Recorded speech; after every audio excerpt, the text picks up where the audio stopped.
Bureaucrats will start receiving coronavirus vaccines later this month at exclusive centers set up for EU officials. As the bloc's jabs program falters, the European Commission, Council and Parliament plan to open their own vaccination centers on the 22nd of March. This is when the Brussels region will make coronavirus vaccines available to younger people with underlying health conditions. So far the Belgium health authorities have only made jabs available to healthcare workers and care home residents. The EU vaccination centres will technically be classified as Belgian facilities but will only be accessible to politicians and officials. Staff from the bloc's foreign affairs arm, the European External Action Service, and the European Economic and Social Committee will also be allowed to get a jab from the special centres. The vaccines will be supplied by the local Belgian authorities and rollout will depend on whether sufficient doses are delivered from the EU's joint procurement scheme. Alain Marin, the Brussels region minister overseeing the vaccine rollout,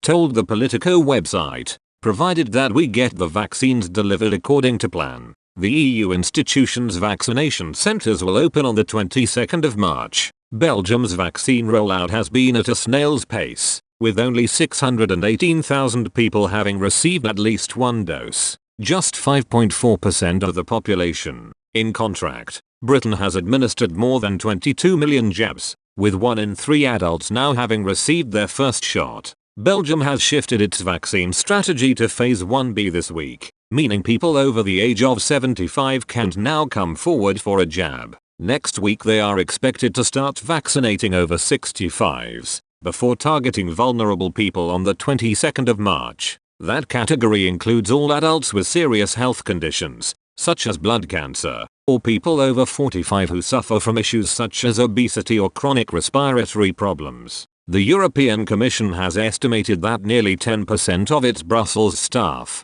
around 2,000 people, qualify for the vulnerable category. A spokesman said, the Commission staff will get vaccinated in line with the vaccination campaigns adopted by our respective hosting states. The staff members concerned have been requests to substantiate their vulnerable status with adequate documentation earlier this year. The Parliament and Council are still holding discussions with local authorities to also begin jabbing on the 22nd of March. The EU centres could soon be mobilised for a larger group of staff if Belgian authorities allow the vaccination of essential workers. Bureaucrats and MEPs will argue that they should be featured in this category, which is likely to start receiving vaccine in April. NATO will also set up its own vaccination centre in its Brussels-based headquarters, but has yet to confirm when it will start offering jabs. A spokesman for the Transatlantic Alliance said, "Our preparations continue, and we remain in close touch with the Belgian authorities."